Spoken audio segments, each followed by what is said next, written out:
Hi, this is Paul. And this is Chaz. And we're here with Akhilesh Balachandran on the Cascade Improv podcast, who is a teacher, a new improviser, a Indian national here in Seattle, and who is super excited to tell us about teaching classes and his philosophies on being an improviser. Welcome to the show. Thanks, Paul and Chaz, for welcoming me here. So you're teaching your beginner level class. Yeah. Cool. Do you have now? It's an 8-week course or a 6-week course? 8 week. 8 week and 2 hours a night. Correct. Yeah. Awesome. Cool. Were you given a syllabus or a curriculum, or were you kind of left to your own devices? There is like a curriculum that we follow, but we just have like beginners and advanced and just 2 levels kind of a thing. So there is a curriculum, but I'm gonna make it mine. So yeah, I'll whatever I've learned. I think, hey, this is how I think it should be approached. Or whatever. Right? What level are you teaching? It's like a equivalent of UP would be like 100 to 200. Okay, so like intro. Yeah, intro.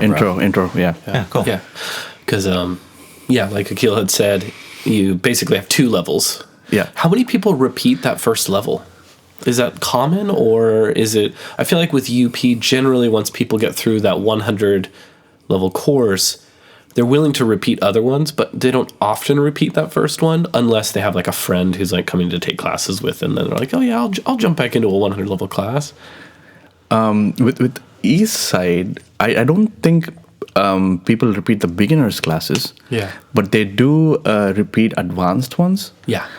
So since there aren't like levels to it, since it's like a single advanced class, apart from having like trying out different instructors, Eastside they do like how we did genre specific classes. Sure, yeah. And now we are doing musical improv, and that's an advanced and beginners there. Oh, fun. And then we are also doing like hosting and how to host a show. And oh, that's great. Nice. so people take classes that way. So there's like a repeat with the same instructor because we're forming our own set of instructors just now, right? Of course, yeah. So because of that, I think there are a lot of repeats of people coming up and trying different aspects of improv or different areas. But there have been repeats of the same syllabus like a couple of times for sure that I've seen. Yeah. Cool. You said you're looking at making your curriculum your own. What are some of those What are some of the things that you focus on as an improviser? For me, like improv is completely has become something really close to me. So a couple of until like summer of 2024, I wasn't even into improv. Okay. Yeah. There are like a series of events which led me to do that. Yeah. And then I'm here. Yeah. So my first time I saw improv was on a TV show back in India. Okay. So it's a show for stand-up comedians across the country to come perform, just like 12 of them. Yeah. And they have like multiple rounds of stand-up comedy, but one of those rounds is an improv round. Yeah. So they have an improv instructor who comes and makes them do puns and games. Like now if I have to give names, like, oh yeah, they played quadrants and square games and all that. So that was my first time I saw improv. I didn't think much of it. I'm like, oh, you're thinking on your feet. Great. Yeah. And when, like, what year was that? This was 2018. 2018. Yeah. Okay, cool. Yeah. And then I think I saw an improv show after that, and like just before COVID, like around end of 2019. Was that also in India? Also in India. Okay. Yeah. I was like, oh, this is an improv show because that was run by a stand-up comedian who was I was from a southern city like called Chennai in India. So Chennai. So there was a stand-up comedian, a famous one, who was doing improv with a set of people. I'm like, oh, I'm gonna go see this. Yeah. Yeah, they're doing like sit, stand, lean, and a lot of things. If I remember it now, which is fun. Which is like extremely fun, and it was my native tongue, Tamil, which is so like they made all these jokes about movies and stuff like that in the scenes, which is really enjoyable. Yeah. Right? And then in Seattle specifically, so in 2023, I was part of a volleyball group because I play volleyball. Sure. So they invited me to Redmond to come see an improv show. I was like, oh, there's improv again in my life. So let me go check that out. And that was an Eastside Improv show, their first ever show. So I watched that, and I didn't think much about it at that time. And I was like, oh, this is nice. Yeah. Like, oh, this is something I should try. And then in end of 2023, I was kind of laid off from my day job. And then there was this 6-month period of time where I had to like transition from one role to another and all that. So it was kind of slow. Yeah. And I was also like kind of recovering from the whole process. Yeah. At that time, I was like, what are things that I put off in my life because I was focusing on work. Yeah. Sure. And stand-up comedy was one. Oh, okay. So I was like, oh, let me try stand-up comedy in Seattle. Although it was a big jump. Like, I didn't know if I was going to be relatable to people here. Sure. So I did like 2-3 months of that. I really enjoyed it. I even like took a class for that and all that. And at the end of that class, and after doing a student showcase, I wanted to do crowd work. And I saw like Matt Rife and all these other folks online, like in all these YouTube shorts, and like, oh, they're doing a lot of crowd work. I can be funny that way too. Yeah. So crowd work, improv, and then I was like, oh, that's gonna help me. Yeah. Then I started going to Eastside Improv jams because that's the only introduction to improv that I had at that time. Sure. And then I stopped doing stand-up. Oh, okay. Just I cold turkey quit it because I started loving improv so much. I love that cold turkey. Just went cold turkey and stand up. Yeah, I did do stand up recently, just for as part of a relapsed a show. As part of a show, but I just got into improv and I started doing Eastside improv, and then eventually they're all like experienced improvisers. Yeah. Some of them have improv experience longer than I have been alive. So it's really intimidating. Yeah. But they were kind enough to let me be part of their ensemble and be like, hey, I know you're like completely new to this, but come in, like maybe learn stuff. And took me a couple of rehearsals to know how much I suck, because everyone around me is doing things and they're funny, and so we all got to start somewhere. Yeah. It's okay. So like somewhere around summer of 2024 is when I started learning improv, and the moment remind me. You said you were part of a group. What was that group again? Eastside Improv. Oh, that was East. Oh, that was Eastside. That Improv. was and that was people who you were like, oh my god, some of these people have been doing it longer than I've been alive. Oh, okay, great. Yeah. So then I started like doing rehearsals with them. Then I was like, okay, I have to learn this in a structured way. I am usually just pick up things by myself kind of a person, teach myself things. But something told me like I should learn this. Give it some structure and understand how I should go about learning it, and learning how to learn improv. Yeah. So I really wanted to do that. So that's when I started like taking classes, and then I where I am now. So like it's been a year and a half now. Like I was saying, like now I'm teaching with Eastside, like at least like beginner stuff. Yeah, congratulations. Yeah, and I'm doing long form improv, which is a whole new other thing. But I really really love it. It's something great. That's awesome. Yeah. So you and I met because I was asked to teach a genre class a couple of months ago, and I said, absolutely, would love to.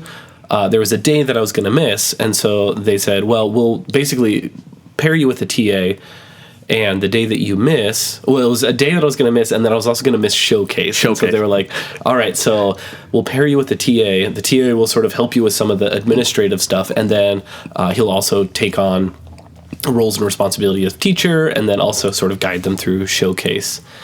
And as we were talking, I was just getting the vibe and what are some of the things you've learned and where have you been? And one of the things that struck me is that you said that you had taken classes at so many of the different big houses. Where have you taken classes? So Jet City Yep. and Unexpected Productions, those are my primary ones. Yeah. I did a small summary of 2025, like in December, like just to see where I've come across in 2025, and I realized I've taken 78 weeks of improv classes. Wow. in a span of 52 weeks in a year. Wow. Because at one point I was taking UP classes and Jet City classes at the same time. At the same time. How was Okay. that? That was one of the best times I've ever had in my life. Yeah. Okay. There's so much information that I had to process in a week. There's Yeah. like 5 days of improv, Yeah. like Eastside. I used to do jams and rehearsals, and then 2 days of classes, and one in UP and one in Jet City. Yeah. So much information to process and internalize. Like each instructor has their style, and each school has a focus on a specific aspect. It blew my mind that like I know there are like infinite possibilities on how scenes can be and all that. Sure. But I didn't know there's so much nuance in approaching things and what can happen on stage. Right. Yeah. Like I play chess a lot, so those possibilities baffle me. This baffles me even more because they're like two people are playing against each other. Yeah. Here, everyone's playing together, so it's even more. Yeah. Yeah. What's your ELO rating? I'm I think 1,600 feet. Much better. Almost more than double me. Great. Yeah, it's been a big part of my. That has been a big part of my life too, playing chess and all that. Interesting. Cool. And so, haven't taken classes from Bandit or Comedy Sports? No, at least not yet. Not yet. Yeah. Of course, not yet. What were some of your so between Eastside Improv, between Jet City, between UP? What were some of the notable differences? And specifically keying this to people who may be interested in taking classes and not sure where to start, and maybe they saw a class. Not saw a class. They saw a show and were just like, "Yeah, I want to do this," but it's always hard to figure out like what's your vibe and what might interest you, and a lot of it comes down to just, is it close? What's the closest place to my house to be able to take these classes? But from your experience, what are some of the differences between those three different schools? Yeah, how close you are to the class actually definitely decides a lot of it. Yeah. Because that's why I haven't taken an Eastside Improv class yet, because I have on top of the jams and rehearsals that I do, I don't know if I can commit another day of going to Redmond to learn. Okay. Because I go there already 2 days a week, and I live in like South Lake Union, Seattle, right? Yeah. In terms of my takeaways from each school and how the styles, you could say. So I started my first set of classes was with Jet City. Okay.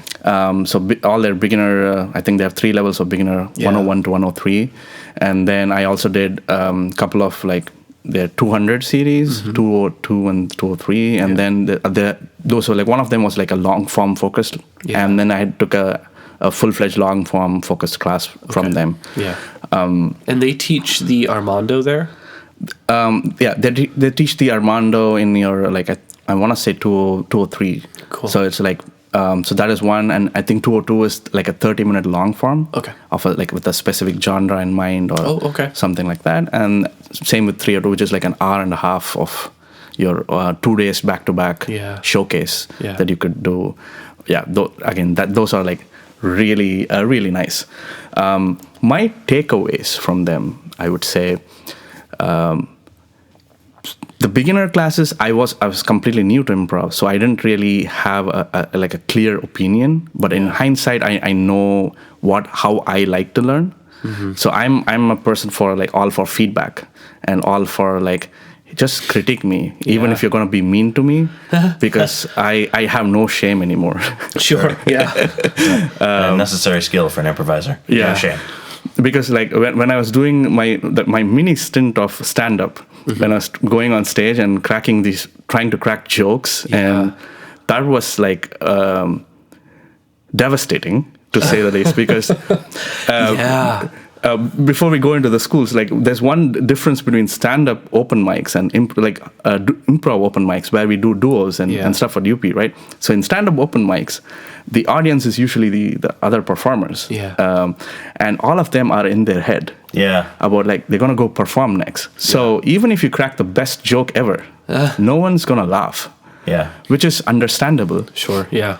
But duos and improv open mics, there's one, I think, in Disc in like Redmond as well. Like everyone is present.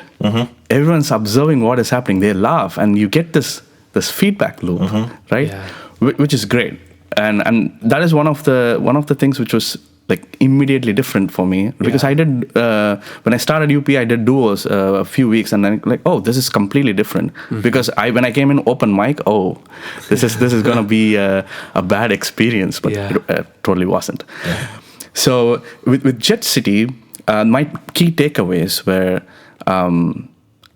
embracing absurdity to the max. I've done a lot of absurd scenes, a lot of weird scenes, wonderfully weird scenes in Jet City than I've done in my UP classes. Sure. And that has like made me like really be comfortable with being uncomfortable in a good way. Yeah. And that is one of the things improv has taught me in general as well. Sure. Yeah. With my day job and just even my personal relationships, I think I have started embracing difficult. In fact, I go in search of difficult situations and hard stuff, because now I feel like, I can figure that out on the spot. Sure. It's just I'm gonna build a scene here. It's okay. So that is one thing definitely from in my takeaway from Jet City. It's at the top of the list, because I was pretty much seeking the classes and pushing my instructors to say, hey, put me in more of these kind of situations, so that I can learn. The second thing I would say would be like kind of finding the game in the scene. Okay. Yeah. I mean, it might be like it is a common concept. Like even long forms, we try to sometimes find a game in the scene, and it increases the energy of the scenes. But I think there's a focus on that as well, which is again something new to me. Even like I at that time, because I have to be present, but sometimes I also have to be editing some things in my head. Sure. Yeah. And also doing a bit of thinking. And I need to, what am I gonna add to the scene that way, instead of this is the first thing that I'm gonna think of, and I'm gonna stick with it. Yeah. So there's a balance that I have to strike, which is again like a skill to learn and hone. Yeah. So that is like a takeaway that I had from there. And another thing was the structure of what makes an improv scene, apart from Crow and all that. Sure. I think the style when I was learning from there is like, there are these beats that you're gonna focus on in this game, or like in long form, and in your thought process, this is how you're gonna think about how you're gonna approach a scene or approach your whole narrative. Yeah. And giving that kind of a structure to your thought process, so that once you kind of master that, you are then free to try exploring it by yourself. Yeah.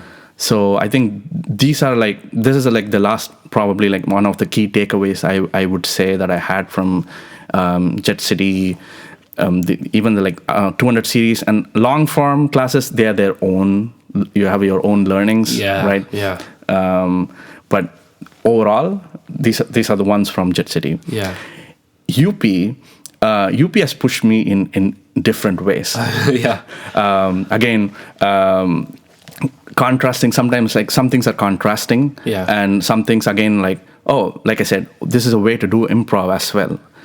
So with UP, I think the first thing that I felt like, this is going to be a huge takeaway for me is stagecraft, object work.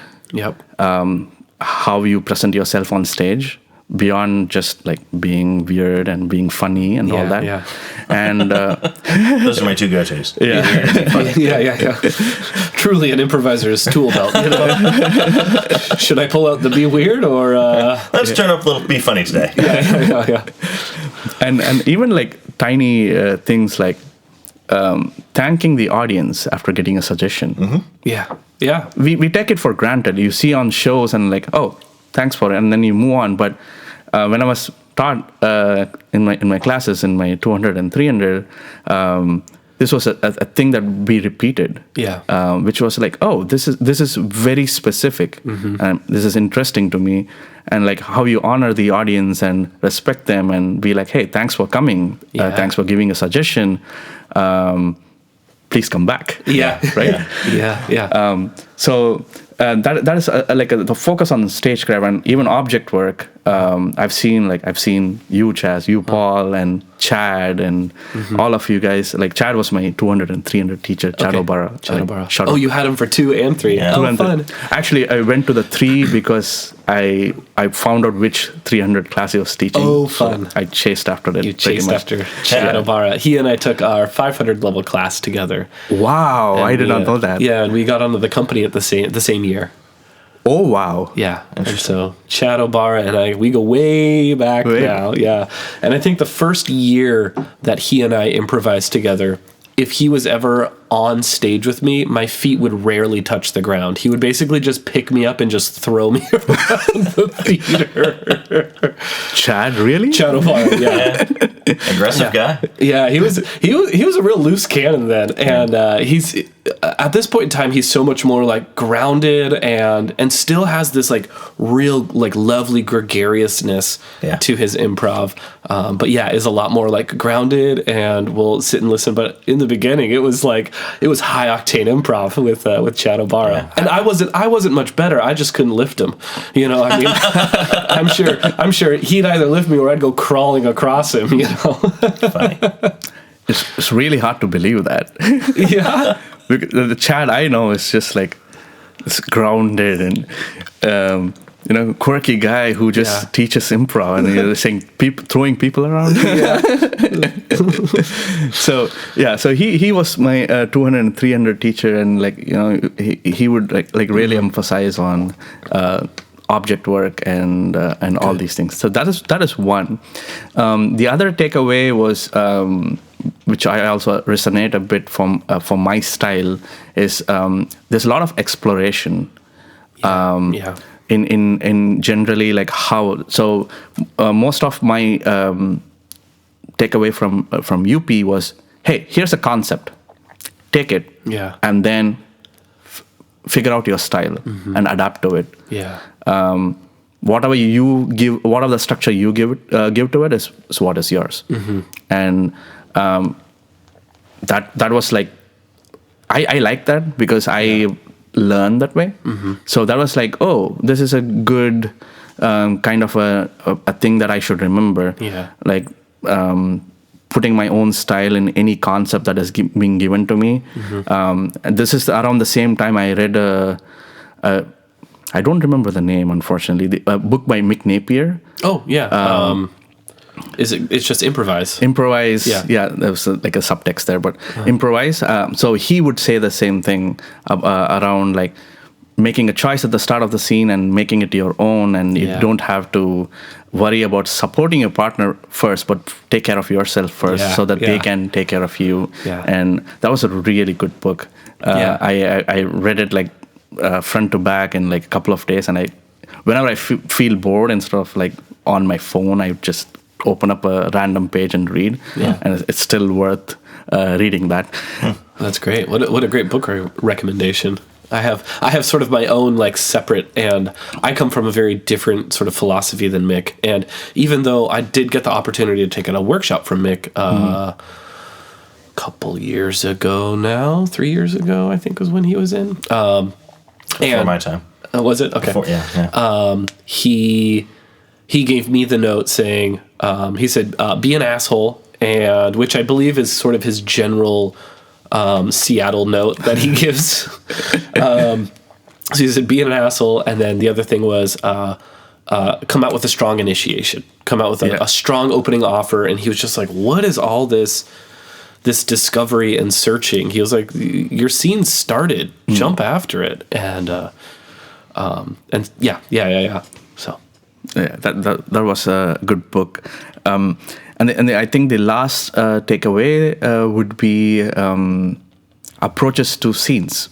So it's not always has to be like a bold choice. Sure. And putting yourself out there like all the way in front of the audience, right in their faces and your performers. But you can start out, even in like short form games, you can start out grounded. I like to call it like bring long form energy into short form games. Yeah. That is something I learned from UP. Cool. That is something, again, like these are like I have a list where I've noted down things that I want in my own improv, and these are the things I'll take from each place and all that. So bringing the long form energy into short form games where you don't have to think of funny lines to start a scene, but rather just say, hey, I didn't see you here last night. And that's it. Yeah. Perfect. It feels there's so much things loaded in behind that sentence, and I started gravitating towards that in my own style and all that. So that's a key thing. And I again, shout out to Chad because I think we there are a bunch of people who we took 200 together and then 300 and then we took 400 together with Brandon Felker, with Tim Harahan. You took Tim Harahan's class. Great. So we were I think we almost took your 400 class, but based on availability of folks, we were like, we want to be a group, so we will all take the same, I think, Sunday class. Yeah. So we took Tim's class, and then we took 500. We took Tony's class. Yeah. So I haven't signed up for my 600 yet because I got busy with other things. Sure. Yeah. But I've looking forward to someday taking that. Yeah. So that was UP. Great. Who were your Jet City teachers? Who was your 100 level teacher? Jet City. Who was 100 for UP? I didn't take 100 class. Oh, you didn't? You jumped right into 200. 200. Nice. Okay, great. With the 100, so Jet City 101 and 2, I think I'm gonna say 101 was Kendall Oyeji, who runs Jet City and coordinates events. 102 was Laura Spencer. Okay. Again, like she does the cabaret show, like the I don't remember. I am very bad with names. Sure. But I think Ben from like UP and like Laura Spencer, they're all doing like some improvised dance kind of a cool show. Again, bad with names. 103. Is it Ben Strukas? Yeah. Okay.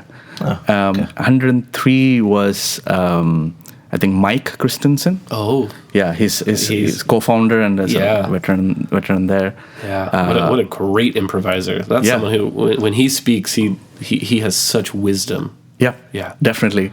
And his class again had a lot of structure to like ways to start a scene. Yeah. And like different ways, like emotional, relationship, environment, mid-sentence, starting a scene by just saying, I agree. Yeah. Instead of doing something else.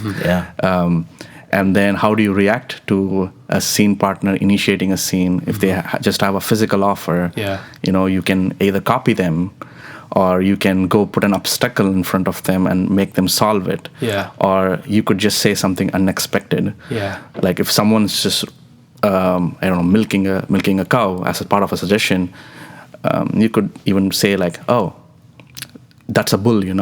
Yeah. It's going to be real rough milk. So you're completing the scene, not denying your the reality or a scene partner is in, but saying something unexpected to start a scene. Yeah.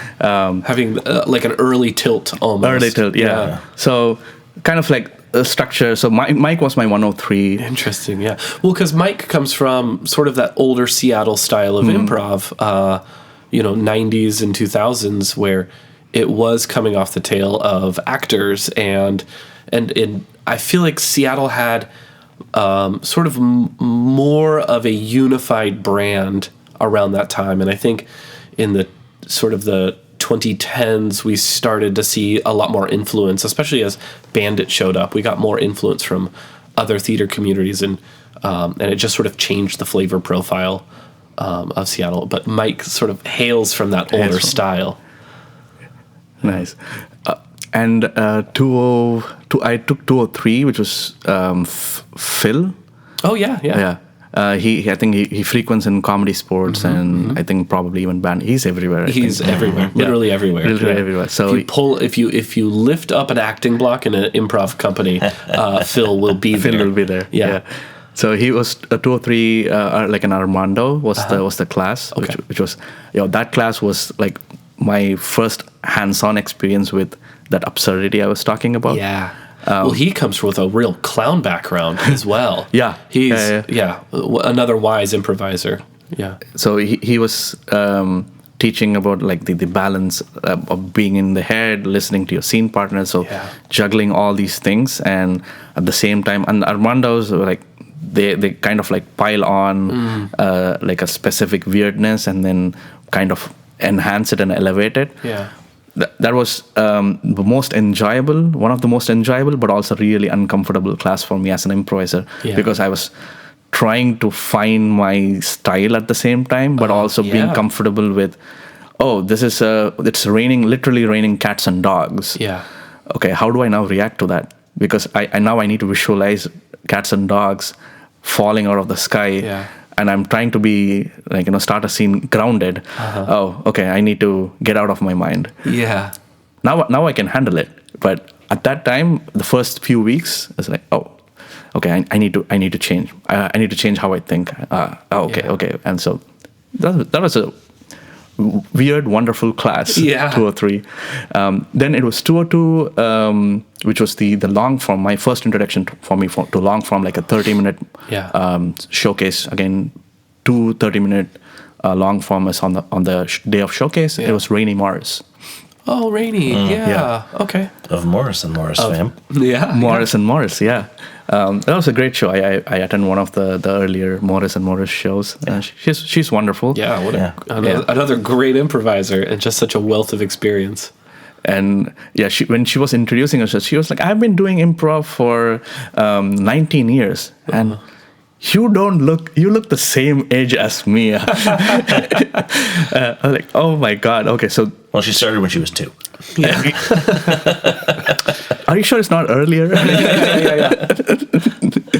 So her class was again like really, really awesome. Yeah. And long form is my first taste of it, and that is the time I started realizing, I'm gravitating towards long form improv. Yeah. And I started really like kind of falling in love with it. Yeah. Romanticizing it. Yeah. And it's like, grounded scenes and emotions and all those things rolled into one, and I'm like, this is resonating with me so much. Sure.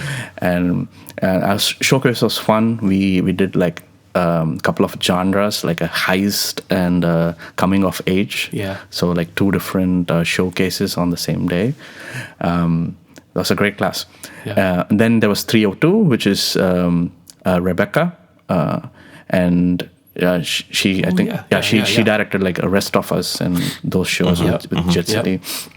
And that one was like a 2-day showcase, hour and a half of long form single like narrative. Yeah. And that one was like, we all pitched ideas to cool. what the show should be. Yeah. And then we decided on like a epic fantastical road trip as the genre. Fun, cool. Yeah. And that was my first like really, really long form, I would say, like almost like a movie runtime, right? Sure. Yeah. The whole class was again focused on structure of what are the beats we should be hitting at different time points in the timeline of the show, and how we should be approaching different phases of the show and things like that. Trying to find the humor through relationships. Yeah. So there was this again like a kind of a UP style that I could get from that. Yeah. Right? So that I would actually retake that class. Yeah. If I got an opportunity again, like if I had the time again, definitely retake that class just for the long form aspect of it. Yeah. And yeah, that is I think the last class I took in the recent times. Yeah. Cool. Yeah. And UP was 200 and 300 was Chad Obara. Yeah. I wish he did more classes. Yeah. For me, like one of my favorite instructors, like I would retake his class over and over. I actually wanted to see, like, I asked him, hey, do you do 400? Do you do long form classes? Because his style is so good for me. Yeah. He gives me feedback in the way I want, which is blunt to the face. Yeah, good. And he'd call it out. Yeah. Like everyone else does the same thing, but in some way, the way he says it resonates with me, and like, okay, I'm gonna follow what you say, Chad. Whatever you want. How fun. That's one of the things about taking classes with so many different instructors is not only do you get all this experience of just different people and different individuals and how they're going to approach, this simple thing that we do, I think I taught just the other day in my class, I said, it takes 15 minutes to explain how to do it. You'll just have to spend the rest of your life, figuring it out. Absolutely. But there are those certain teachers that just resonate differently. Yeah. And that's, there's so much importance to having a wealth of teachers. I think it's also important to have people who they understand where the students are coming from. Like, a lot of us are learned by doers. Some of us are learned by watching. Some of us are learned by reading. Having the option of the great books you've called out. I've got a pile of some books over there for improv as well. Sometimes people want to see a teacher or see a performer, like, do it, and like, oh, that's how you play the game. Okay, I get it now. But like mixing and matching and finding the right environment for you, super important. Yeah. And then opportunities like duos, getting that stage time, getting in performances, and just doing the jams. So valuable. Yeah. And so, kind of circling back to the classes that you're teaching, what's your curriculum that you think you're going to be that you're going to be using? So I as we were saying, like, I just started that. So we have like Andy, who's part of Eastside, and Nicole. So they before I was doing this, they had like a curriculum for like beginners. Yeah. So for beginners, it's like you have your crow and yes anding. Yeah. And crow is character, relationship, objective, and where. Yeah. And then things that make up a scene beyond crow. Okay. So I think we touch on that, and then what are the things out beyond crow that make up a scene? Things like how you start a scene and how you play with your partner and not build a scene by yourself. Yeah. And also things like not asking questions, which dampens energy. And we even like focus on when to say no. Sure. Yeah. And when not to say no. What is yes and what is no, yes but. Yeah. Right? That's a Seattle's yes and, I think. Yeah. So when to do a yes and when to not. Yeah. And Eastside Improv, I think we are like finding probably our own style, but the current style is having fun and learning what to do as to just produce good scenes, and focusing on those things that would easily let you go from beginners to intermediate in 8 weeks by unlearning things you're supposed to, more than like just learning things. I think that's the style I would say in the short span that I've observed. Yeah. So let's unlearn and then learn these two two things, that is enough to propel you from just being a beginner to being a slightly intermediate improviser. Yeah. And after that, it's play and jams and taking maybe more classes. Yes, just experience, Yeah, so it's mostly Andy's curriculum. Cool. Yeah. But I'm trying to add a few flavors from all these great instructors that I've had and be like, hey, this can also exist in this curriculum, and I'm gonna add a few things to my class that way. Great people though. They let me improvise with them when they just barely knew me for like 3-4 weeks, and come do stuff with us. Cool. And then now I'm on the board of Eastside. Oh, wow. Great! That's Congratulations. Yeah. Which is again a big responsibility. They've known me for a year, so they just keep giving me these opportunities, and I'm really, really grateful for them like trusting me with these things, and it's a great group. So that's why I go to Redmond every week, 2 times in a week, just to spend time with them. I haven't told them this, so if they ever listen, they're on to you. Yeah, if they give this a listen, they will know. So I travel just for them and to meet and do improvise there quite a bit. That's awesome. That's great. When in your teaching, in your opinion, in your experience, when is a time to not say yes and?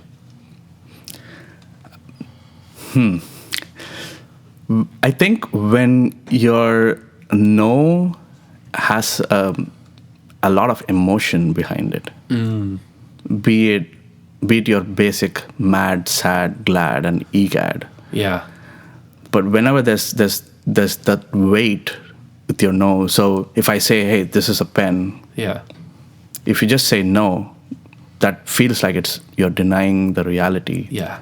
But if you say this is a pen and you're like, no, or I don't know if I made a good impression, but if you have that kind of an emotion behind it feels more convincing that even to your your scene partner that, oh, you're saying no for a reason, it feels like. Mm-hmm. Yeah.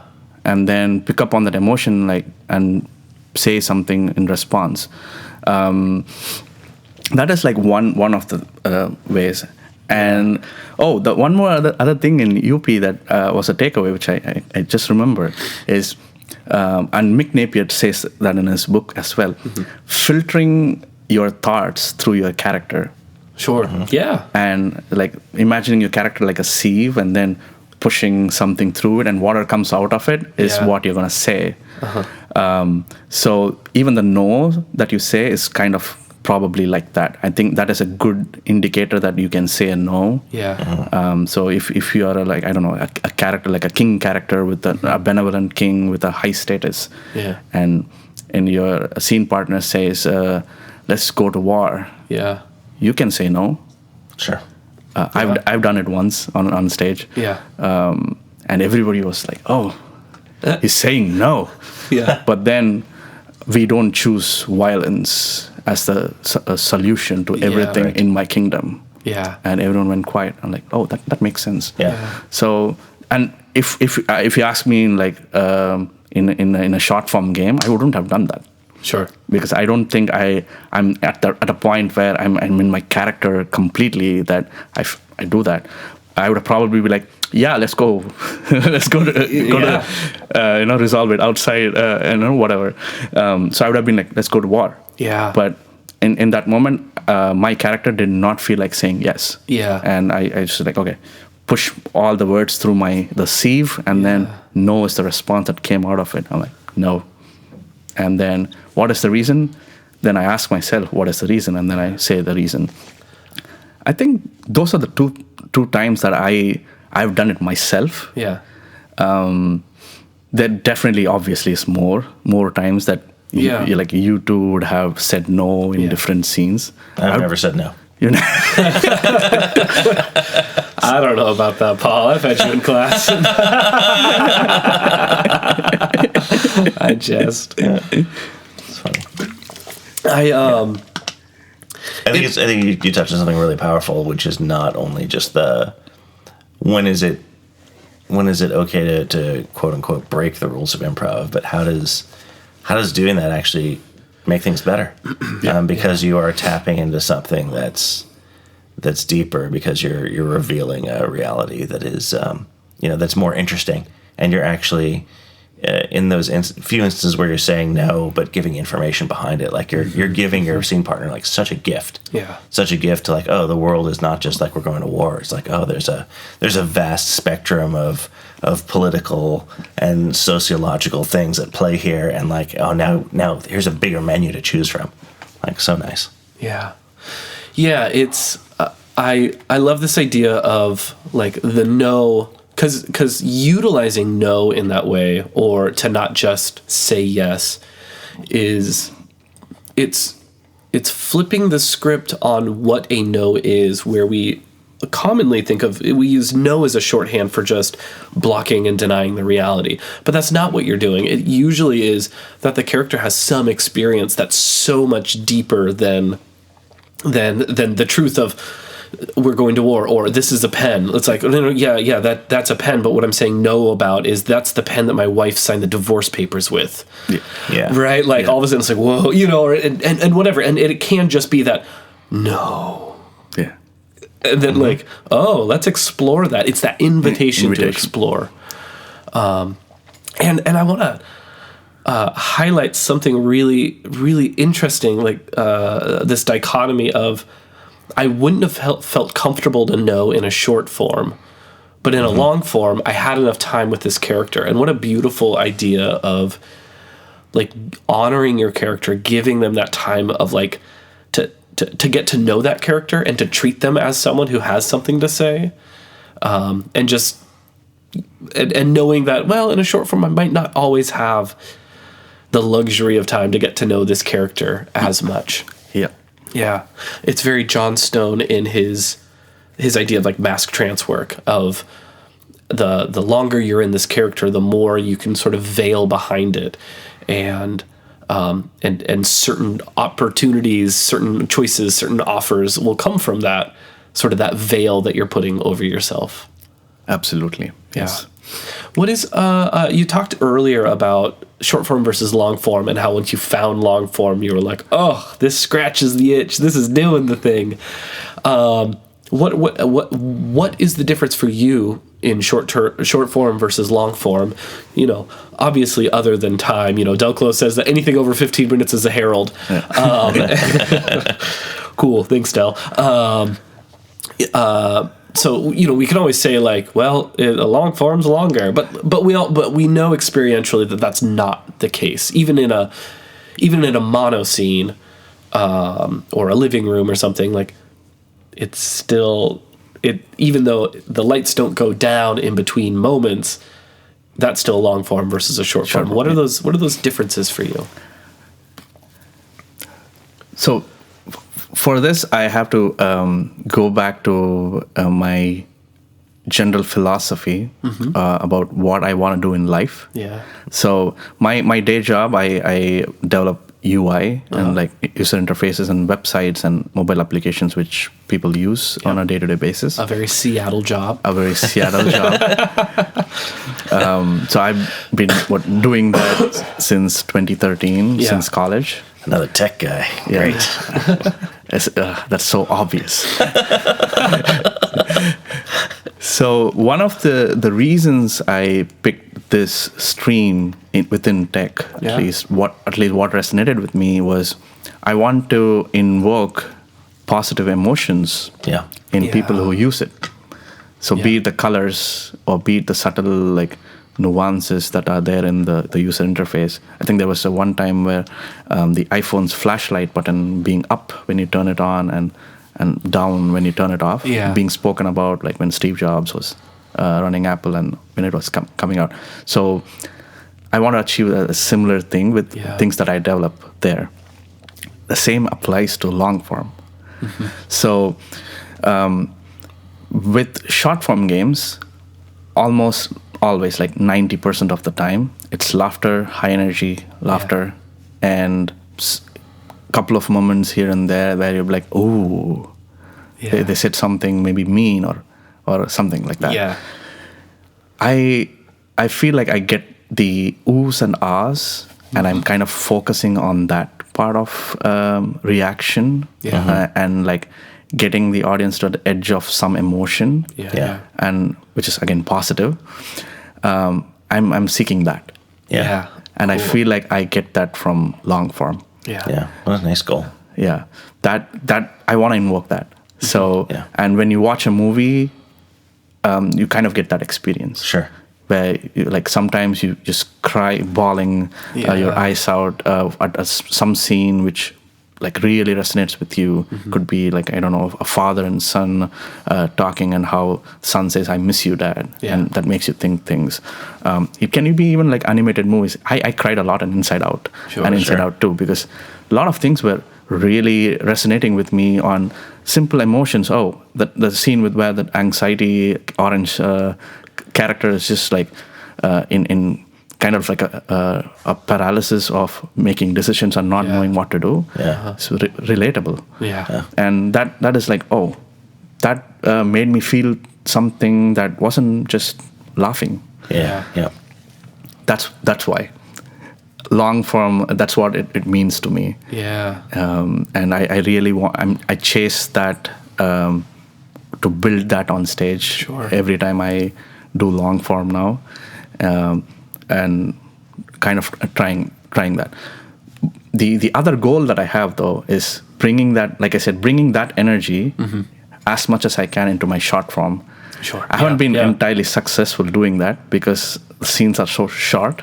So if I'm establishing something in like a character or something, it doesn't fully flesh out in the time that is there. Like I tried it a couple of times in duos. I know it didn't work out.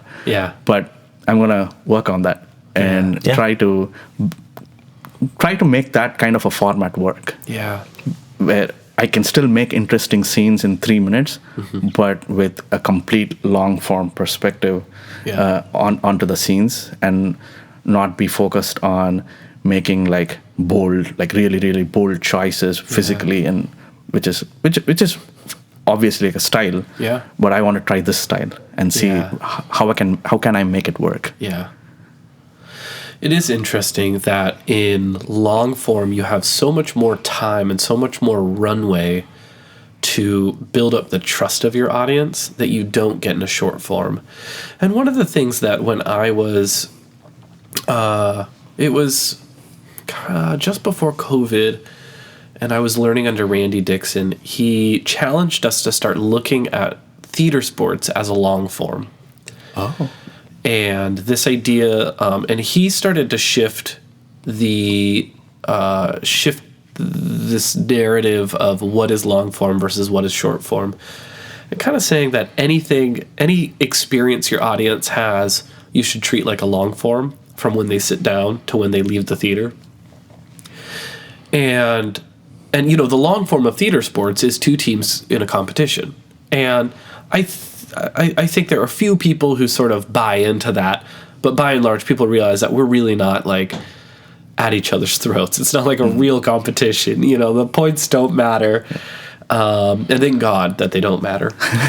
All the anger is at the judges, not at the other team. And that's that was something that Johnstone put into place very specifically, so the teams, so you didn't have to deal with the animosity of your audience. But as you're treating theater sports or any of these short form shows like a long form, you can start taking that sort of that journey with the audience of starting with building trust and doing some of that. Not just, Dave Morris talks about the idea of there's two stories. There's one between the characters and one between the actors. And we do the exposition of our characters at the beginning of our long form, or even in the first few scenes of our short form. But really what the audience is doing, especially in a short form show, is they're learning to trust the story of the actors, that the actors know each other, that they're going to take care of the audience, that it's not going to be just a real shit show, and then slowly throughout the night, you're able to take bigger and bigger risks with the audience and try out new formats and kind of, throw some real curveballs to your scene partner. And yet that's one of the things that's missing out of that Duos open mic showcase, where you get 5 minutes on stage. The audience hadn't seen you before, and they probably won't see you again. Yeah. And I'd be interested to see what happens when you start getting those regulars, right? Like Paul, like you are doing duos often, and there are, we've got Carly who's doing a lot of duos, and Isaiah's there. There's some ensemble members who are there frequently, but then you just have your regulars who are going to be there pretty much every week. Yeah. And except for weeks we're doing the podcast, because it's on Wednesdays. But does the audience get that level of trust from week in and week out? They go, oh, I know this person. I don't have to sit there and go, oh, do you know how to improvise? Is this going to be a decent scene? Because of that, then you can step into more of that dramatic work. That would be really interesting. Yeah. The long form of a year of improv. That's an interesting thought, right? Like, if you could commit to duos like twice a month or every week for a year, like do 52 episodes of a show. Yeah. 3 minutes per episode. Okay, so that's funny. So Shanna Allman and I had a little group that we were trying to get it off the ground, and we're both very busy ladies. And it was a group called Bastards Grimm, and might have started this in 2017, I think. And what it was we would get a fairy tale from the audience. Yeah.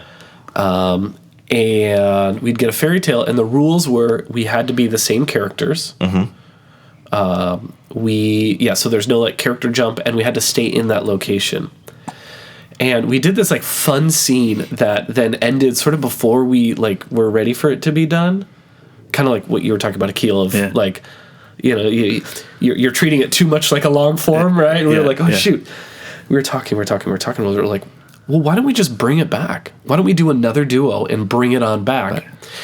And what we would do is we'd have to stay the same character. We'd never leave the room.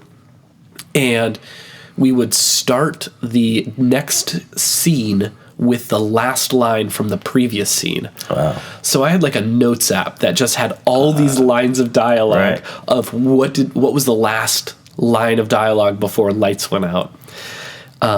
And we kind of did that, this episodic long form. And there were some people who were like, oh, yeah, I've seen all of them so far. Or there were people like, yeah, I've seen you guys played this scene before. It's different, I've caught some of them. And no matter where we went, we would always just sort of pick up. And we talked about doing that as like a festival format. Yeah.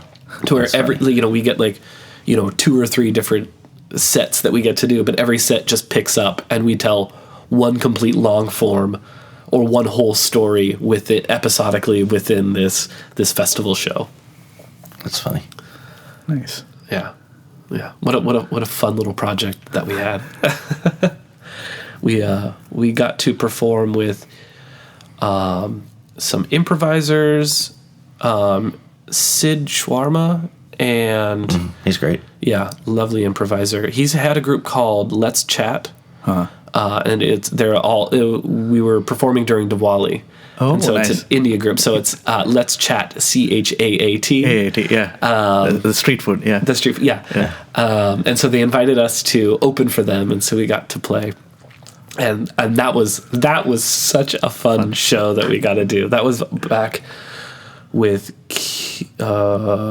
Copious Lounge, which I don't think is I don't know. a venue anymore. It's up in Ballard. Oh, I think it's what the Ballard Underground became, but okay. Yeah. Have you gotten the opportunity to improvise with like in your native language? No. No. Okay. That was so. India has like 26 states. Yeah. 26 states, and each state has its own language.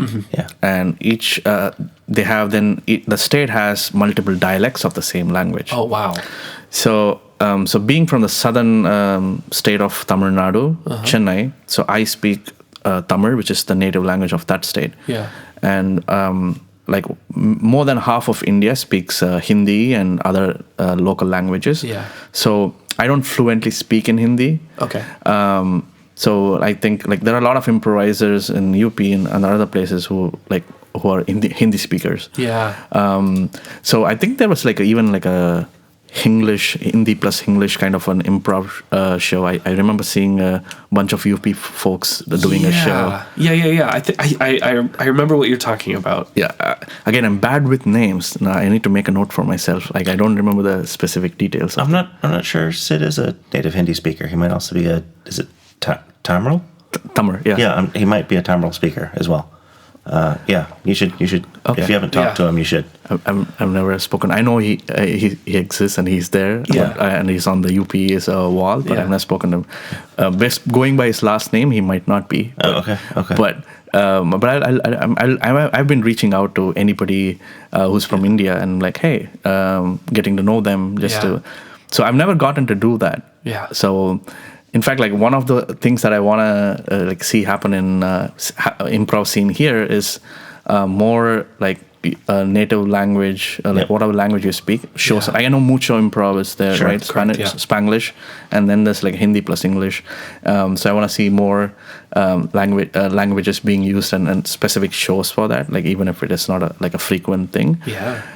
And my motivation behind that is not just speaking in my own language, but I have a theory that I want to test and verify, which is if I speak in my own language, how does that affect my improv? Yeah. Mm-hmm. And does it enhance my imagination and creativity, or is it the same? Yeah. Or does it take me to places that I don't think I can go? Yeah. Sure. In terms of maybe I like cracking more jokes. Yeah. Versus grounded relationship focus. Sure. So this is a theory, and I've been thinking about it for like a couple of months now. Yeah. So when you brought it up, I'm like, yeah, this is so. I would like to be there, but it wouldn't happen in my native language, but it would happen probably partially if I join like a folks speaking Hindi. Yeah. I can understand Hindi. But I'm not fluent in it. So even if they speak to me in Hindi, I can respond to them in English and I can still make a scene happen. Uh-huh. But that would be interesting and that would be definitely funny because there are things that people from India would relate to an improv. And there's that part of my childhood and life that I can bring onto stage as well. Yeah. Which I do in my stand-up stuff. Like whatever sets that I've written is all like observations in India. Yeah. And how it is contrasting to the US. That's most of the material that I write. So I can bring that to improv and through stage and all that. So, but I've never done it. Yeah. And I'm curious if I ever meet somebody who speaks Tamil and does improv, I would do private duos and record ourselves just to see what happens. That would be so fun. So one of the things Tony Beeman has said as the new artistic director is he wants to have more representation at the theater. Mucho improv is not enough, that we should be doing more. Yeah. So I mean I would bring it up. I would reach out to Tony, reach out to Jay and Kent, and just see I'm sure there's opportunities for it with Graduate Greenhouse shows going on and just other more open formats like Loose Cannons on Thursdays and some of the Sunday shows. I think there's a real hunger in the scene, and Seattle is such an international city. I mean, I'm also in tech, and I've been managing teams in tech now for coming up on 2 decades. Wow. And me too. Wow.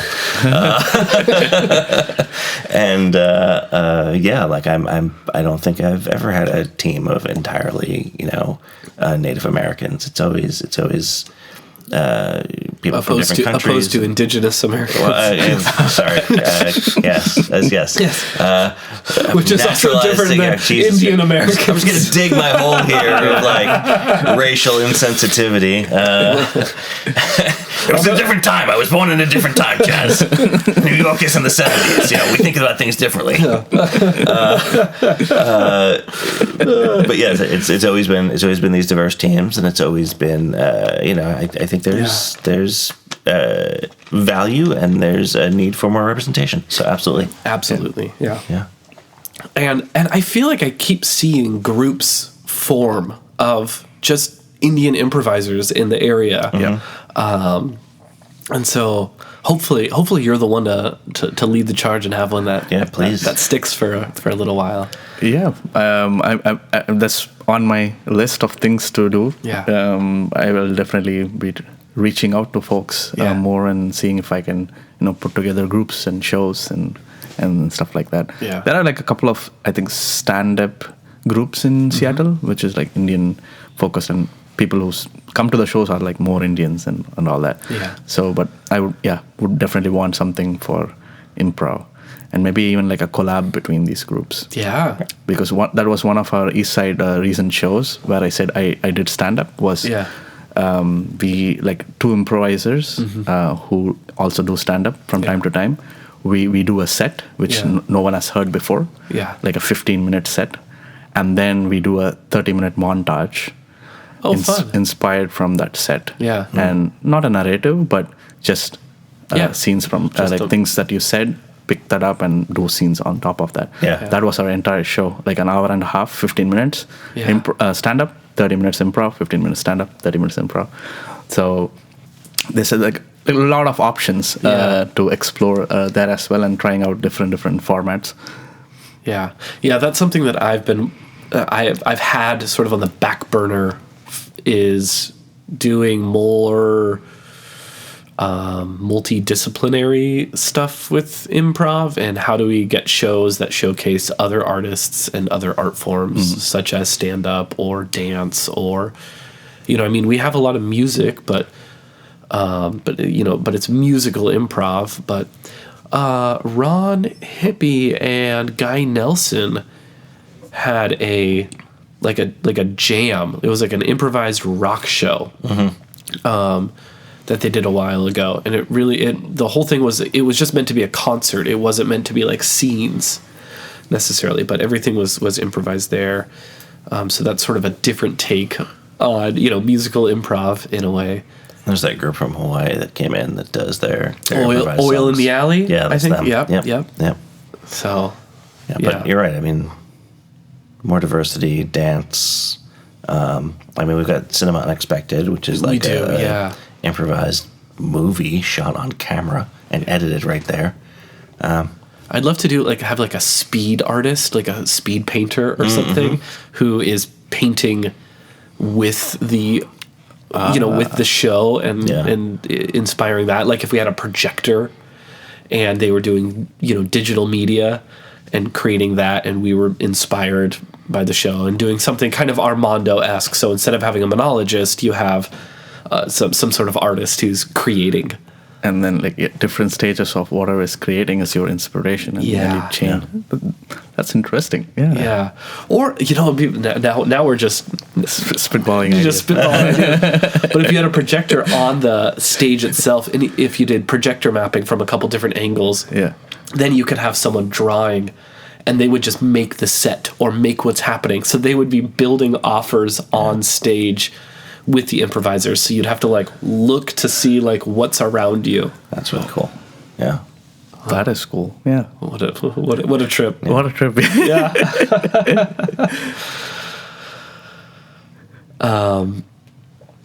And so as we're sort of starting to kind of wrap up and find ourselves at the end here, I would love to know, you're newer to improv, and the envy I have for that new energy. Anything is possible when you have fresh eyes. Yeah, right. And so particularly excited to hear from your point of view as you're looking at Seattle's improv scene and what it looks like and what it means to you.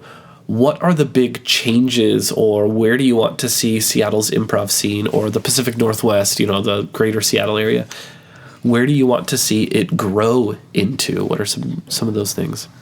I think we already touched on one of the aspects, which is more representation and having these groups. The other one I think that comes to mind is probably more broader to improv in general. Yeah. But definitely it can happen here first. Yeah. So I'm like new in some ways. I'm new to Broadway and theater and play. So I've done a bit of acting in my childhood, like in Indian movies and all that. Yeah. But that's not the same thing, right? So when I moved here, I went to like New York a couple of times just to see how the city is. So I was to Broadway plays there. Yeah. I'm a fan of Harry Potter, so I saw Harry Potter and the Cursed Child. Yeah. Because that's something on my list that I always wanted to see. I saw the show 3 times now. Oh, fun. Cool. The first time was just to see it. Yeah.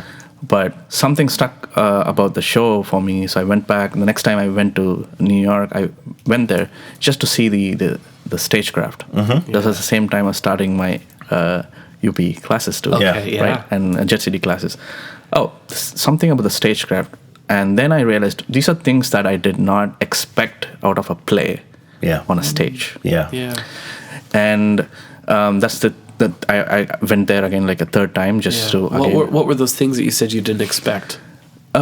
Simple things from like the pyrotechnics from wands and spells and all that. Oh yeah. And then they have this like rotatory stage which just moves around. Yeah. So kind of like your edits for scenes where the stage rotates with new props being introduced and the background being introduced.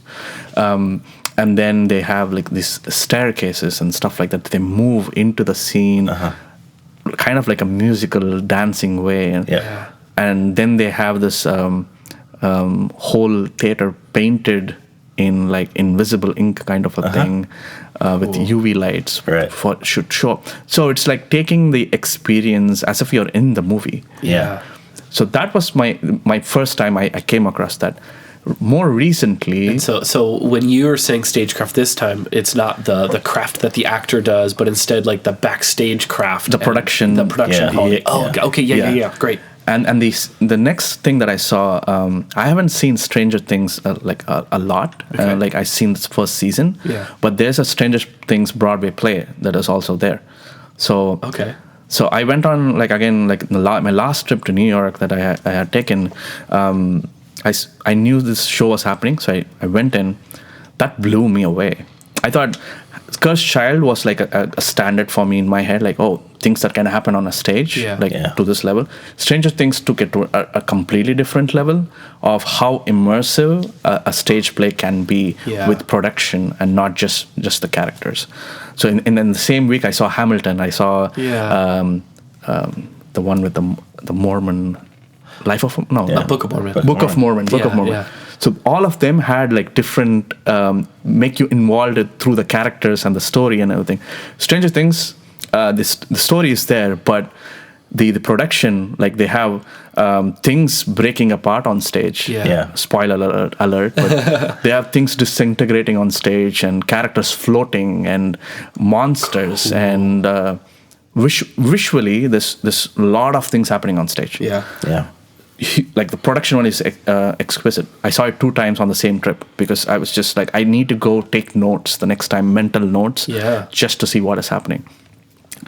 So after that trip, and coming back to the question you asked me, I want to see that happen to improv, where you're putting on a movie, that immersive experience on stage, and it can start by ambitious, really risky formats, which can fail on a flip of a coin.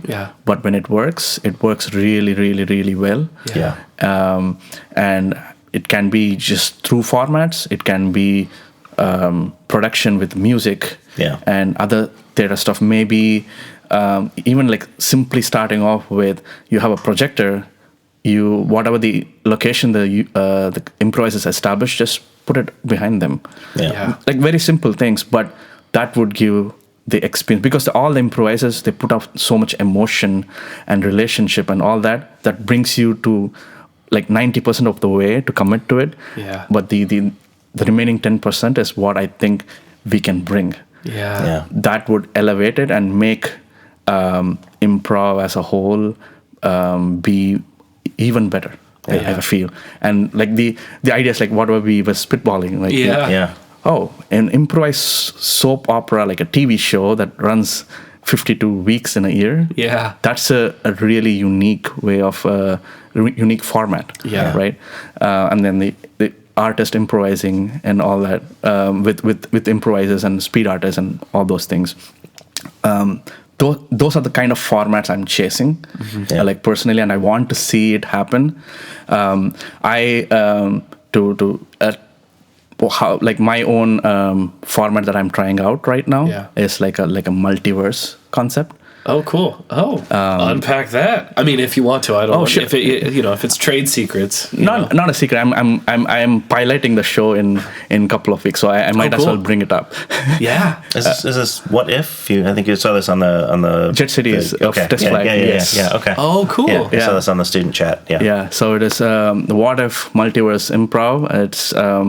It is to put it in improviser's language. It's like a new choice, but you have to stick with the consequences through and through. Yeah. So you start in a world with some characters from suggestions from the audience, and you live those characters and a day in their lives. Yeah. And then we see them again, but in a different, let's say, Earth. Yeah. Something has changed between the characters, which the improvisers would come up on the spot. Yeah. So I change something about my character, and then everybody does some kind of a change in their own. Yeah. And we see how it affects all their relationships and all the world around them. Yeah. And then we do it another time. And that's the long form. So it's like, this is basically inspiration from like Marvel movies and DC, Sure. Flash TV series, where all of them do multiverse concepts where like, in this Earth, it's a different Flash, or Flash is evil in this Earth, and things like that. Yeah. What if that happens on stage in an improv? That's the whole premise, right? Yeah. So that's on Jan 30th in Jet City. It's a test flight. So I don't know if this will air before that, but it does exist. So I want, that's my tiny contribution to doing this something like that, to put something grand on stage, into so to speak, which is like pushing what can happen on stage. And I really I think we have so many talented improvisers in Seattle that this can happen over and over in a span of few weeks also. Yeah. Cool. That's so fun. If Akhil, if someone wants to take an improv class from you, where can they find you? Right now, Eastside Improv's website. We have like a eastsideimprov.org. Classes is where we have that. I don't know if my contact information would be there, but you can find me on Instagram. I exist there, although I use it sometimes, but that is primarily where. And if anyone has to catch me in person, I will be usually at the jams at Eastside Improv in Redmond. We do it in Anderson Park in a cabin. So it's like a cozy, nice setup. Oh, fun. Nice. Yeah, we have like 20, 30 people showing up every Wednesday, 6:30 to 8:30, where we do that. It's a nice group. There are a lot of frequent, familiar faces which keep showing up. I'll be working over there soon. Maybe I'll drop in. Yeah, sure. Yeah, that'd be cool. Let me know. I'll sign you up. For sure. Okay. It'll be exciting. Yeah. For those who are nervous about taking their first improv classes, maybe we have someone out in the East Side area, in Issaquah, or maybe it's just in Redmond. What are some of the encouragements that you would give to people taking their first improv class, or thinking about taking their first improv class? Apart from plainly saying do it. Yeah. I would probably say, what all I gained from it, maybe. Yeah. I don't think I told you that. So one was like just being comfortable with uncomfortable. I'm an introvert. I used to be a manager of managing teams as well, but then I'm again an IC. But people refuse to believe that I was an introvert. And there are a lot of things I wouldn't have done as a person without improv. Like my life after improv is a new chapter, and the life before improv is a completely different thing. Yeah. So until like this year, I've never said that I'm the best version of myself, because I wasn't sure where I was. Yeah. So I think you would definitely find yourself through improv and have a better understanding of yourself. You definitely, being present is really, really underestimated or undervalued. Yeah. I think post-COVID, attention spans of people in general, I feel like has gone down, at least from the tiny lens of the world that I have at work and other interactions, and on top of all the social media short stuff content that goes on. With improv, my attention span has increased so much that I am hardly bored of anything that is in front of me, and I'm start observing every detail that's going on in front of me, and it's like, oh, this is improv fodder.